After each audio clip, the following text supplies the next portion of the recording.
कृपा कर दी।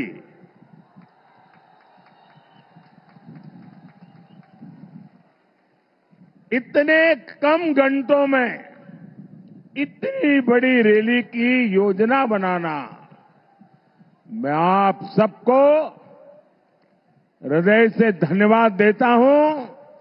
ये तब संभव होता है जब जनता जनार्दन खुद चुनाव की बागडोर संभाले हुए हो।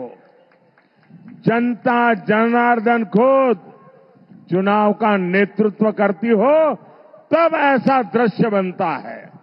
मैं आज आप सबको शत शत नमन करता हूं। मैं आज आपके साथ ही कोलकाता के भी लोगों का आभार व्यक्त करूंगा। कल शाम कोलकाता के लोगों ने रोड शो में और उसके पहले भी और उसके बाद भी जो प्रेम दिया, जो स्नेह दिया, जो आशीर्वाद दिए, मैं ये दृश्य कभी भूल नहीं सकता हूं।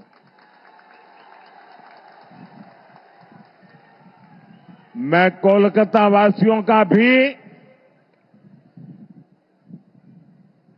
इतना लगाव, इतना उत्साह, उमंग, इतने भरपूर आशीर्वाद जी भर के आज मैं उनका धन्यवाद करता हूं।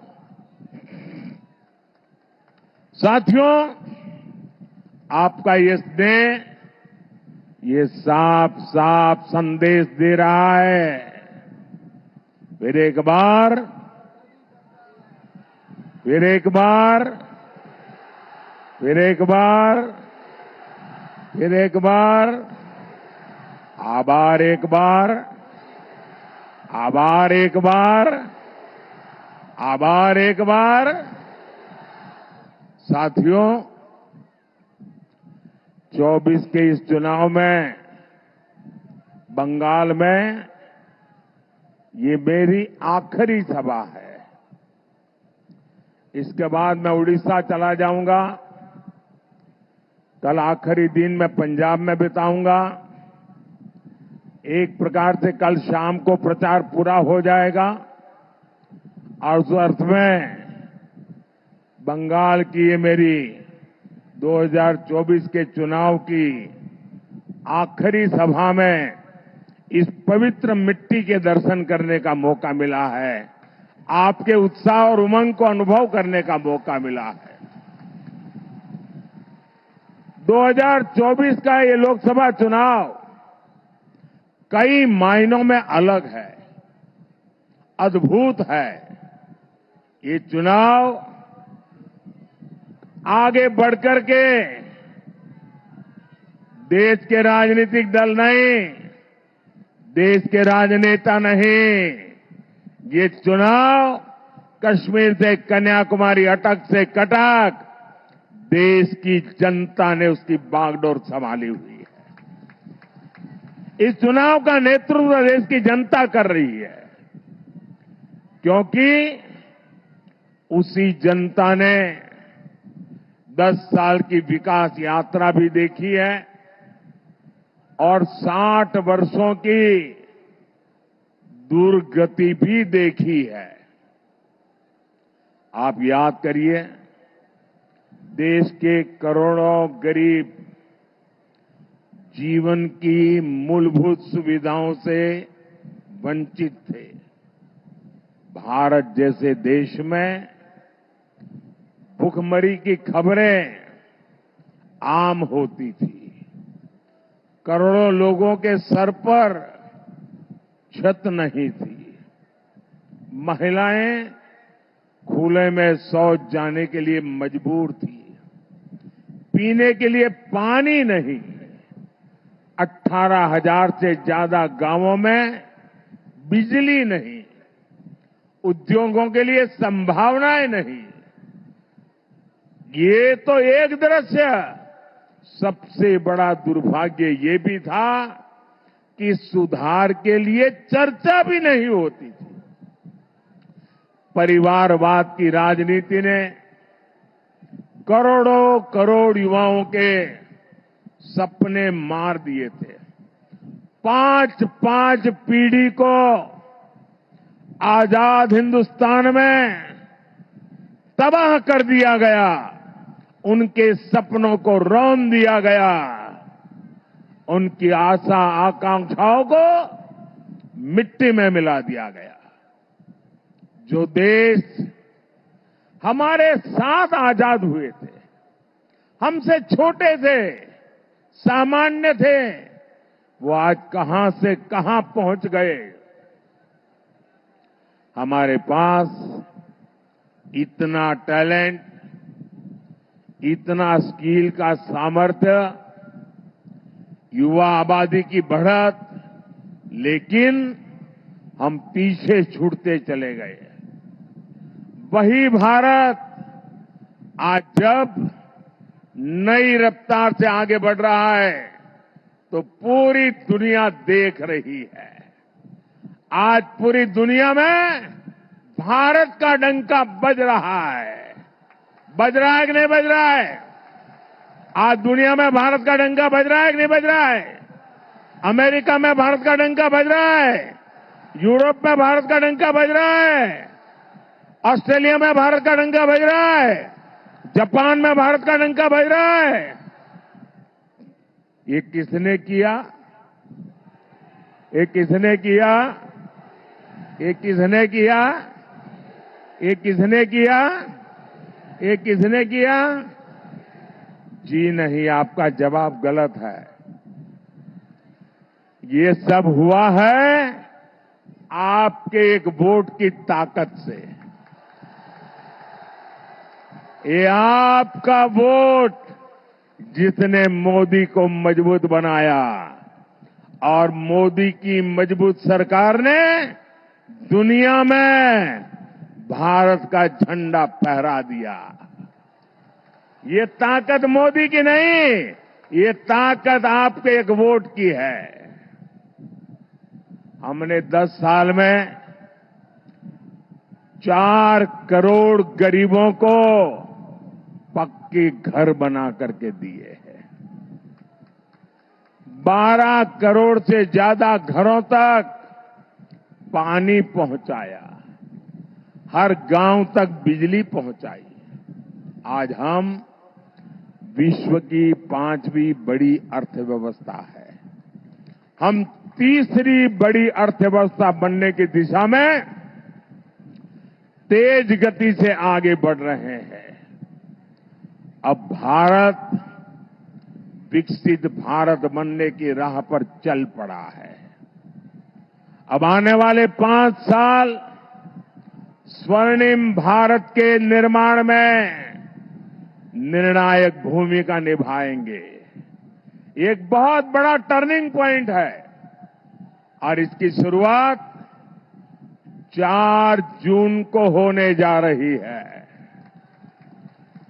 साथियों, विकसित भारत के लिए विकसित बंगाल का निर्माण जरूरी है। ये तभी होगा जब आप ऐसे एमपी चुने जो इस विजन को लेकर चले। इसलिए मुझे बंगाल से ज्यादा आप कमल जिताकर भेजेंगे, इसका आशीर्वाद चाहिए। मुझे ज्यादा से ज्यादा बीजेपी के एमपी चुन करके आप भेजें, इसके लिए मैं आपका आशीर्वाद मांगने आया हूं।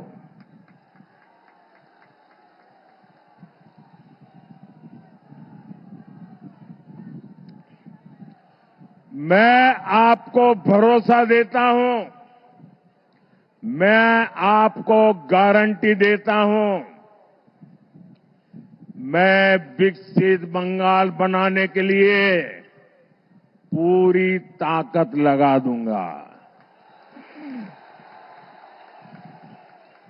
साथियों, टीएमसी और इंडी जमात वाले बंगाल को विपरीत दिशा में लेकर जा रहे हैं।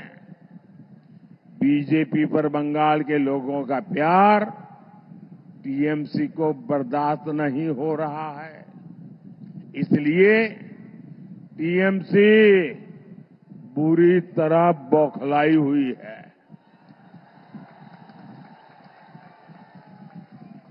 क्या क्या बोलते हैं। बंगाल के प्रति नफरत से भरी हुई टीएमसी के पास एक ही हथियार बचा है, एक ही हथियार बचा है, एटा होते देवो ना। एक ही हथियार, एटा होते देवो ना। विकास के जो काम मोदी करता है, टीएमसी कहती है एटा होते देवो ना। एटा एटा जरा जोर से बोलिए, एटा। हमने महिलाओं की सुरक्षा के लिए हेल्पलाइन बनाई। टीएमसी कहती है एटा एटा होते देवो ना। एटा होते देवो ना। हम देश की हर महिला को उज्ज्वला सिलेंडर दे रहे हैं। बंगाल सरकार लाखों एप्लीकेशन लटकाए हुए हैं। टीएमसी का कहना है एटा एटा होते देवो ना। एटा होते देवो ना। मोदी ने हर गरीब को मुफ्त इलाज की गारंटी दी। अब हम 70 वर्ष से अधिक उम्र के हर बुजुर्ग को बीमारी में मुफ्त इलाज देंगे। लेकिन टीएमसी बंगाल में आयुष्मान योजना नहीं लागू होने दे रही है। टीएमसी कह रही है एटा एटा एटा होते देवो ना। साथियों, टीएमसी की जीत का बहुत बड़ा नुकसान इस क्षेत्र के लाखों फिशरमैन को हो रहा है। केंद्र सरकार मछुआरे भाई बहनों के लिए इतनी सारी योजनाएं चला रही है। हमने मत्स्य पालकों को, फिशरमैन को किसान क्रेडिट कार्ड की सुविधा दी। यहां रायदीगी में हमने फिश कल्चर सेंटर दिया। हमने पीएम मत्स्य संपदा योजना शुरू की। इसके लिए 20,000 करोड़ रुपए से ज्यादा का फंड दिया। लेकिन टीएमसी सरकार का यहां भी वही रवैया, एटा एटा एटा होते देवो ना। टीएमसी बंगाल में फिशिंग से जुड़े केंद्रीय कानून लागू नहीं होने दे रही है। इससे फिशरमैन को इंश्योरेंस क्लेम लेने में दिक्कत आ रही है, बीमा नहीं मिल रहा है। लेकिन टीएमसी वालों को आपकी चिंता नहीं है। इनको तो अपने तोलाबाजों और कट मनी सिस्टम से मतलब है। ऐसी टीएमसी को जरा मुझे पूरी ताकत से बता दीजिए, देश पूरा आपको देख रहा है, क्या ऐसी टीएमसी को आप सजा देंगे? आप टीएमसी को सजा देंगे? कड़े से कड़ी सजा देंगे? हर पोलिंग बूथ में उनका सफाया कर देंगे? साथियों, इस क्षेत्र में नदी कटान रोकने के लिए हमारी सरकार पैसे भेजती है।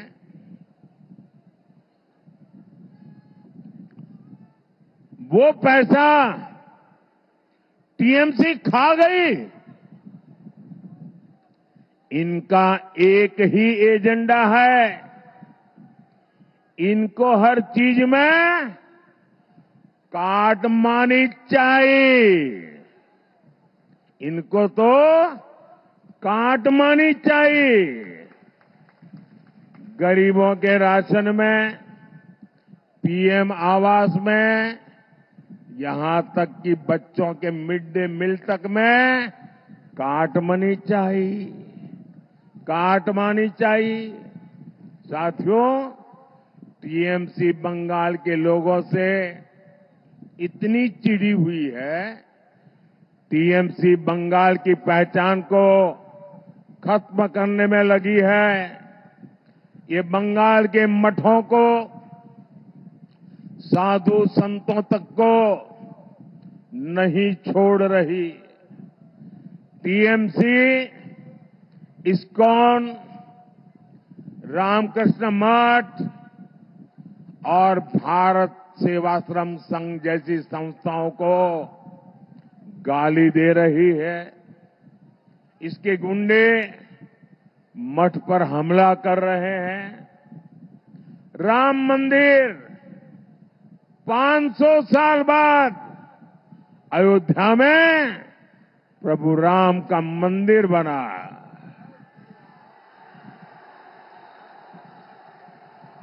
जय श्री राम, जय श्री राम, जय श्री राम। राम मंदिर हमारी आस्था का केंद्र है। टीएमसी के लोग राम मंदिर को अपवित्र बताते हैं। ऐसी टीएमसी कभी भी बंगाल की संस्कृति की रक्षा नहीं कर सकती। भाइयों और बहनों, अब तो टीएमसी सरकार तुष्टीकरण के लिए देश के संविधान पर भी खुलकर हमला करने लगी है। हमारे संविधान ने दलितों, पिछड़ों को आरक्षण दिया है, लेकिन बंगाल में उस आरक्षण की खुली लूट हो रही है। मुसलमानों के फर्जी ओबीसी सर्टिफिकेट बनाए जा रहे हैं। ओबीसी समाज का हक छीनकर मुसलमानों को दिया जा रहा है। कोलकाता हाईकोर्ट ने ये फर्जी सर्टिफिकेट रद्द कर दिए। टीएमसी हाईकोर्ट का आदेश टाल नहीं सकती, लेकिन मुसलमानों में झूठ बोल रही है, भ्रम फैला रही है। आप कल्पना करिए, तुष्टीकरण के लिए ये लोग किस सीमा तक जाने को तैयार है। 1 जून को आपका एक वोट इन खतरनाक इरादों को रोकेगा। हम सुरक्षित और विकसित बंगाल की नई यात्रा शुरू करेंगे। साथियों, आज बंगाल के युवाओं को मिलने वाले अवसर ये घुसपैठिए छीन रहे हैं। आपकी जमीन जायदाद पर वो लोग कब्जा कर रहे हैं। पूरा देश चिंतित है। बंगाल के सीमावर्ती इलाकों में डेमोग्राफी बदली गई है। इन लोगों ने सीएए का इतना विरोध क्यों किया? सीएए को लेकर इतना झूठ क्यों बोला, इतना झूठ क्यों फैला रहे हैं। लेकिन बंगाल में इन्हें अवैध घुसपैठियों को बचाना है। जो हिंदू शरणार्थी है, जो मतुआ समाज के लोग हैं, टीएमसी उन्हें यहां नहीं रहने देना चाहती। लेकिन आप चिंता मत करिए, 4 जून के बाद टीएमसी के इन सारे हथकंडों की हवा निकलने जा रही है। हमारे मतुआ समाज, नामशूद्र समाज को उसके अधिकार मिलकर के रहेंगे, ये मोदी की गारंटी है। सभी शरणार्थियों को आन बान शान के साथ भारत की नागरिकता मिलेगी, ये मोदी की गारंटी है। साथियों, टीएमसी ने बंगाल और इस क्षेत्र को विकास से वंचित रखा है। लोग भी समझ चुके हैं, ईमानदारी से विकास ये केवल और केवल बीजेपी ही कर सकती है।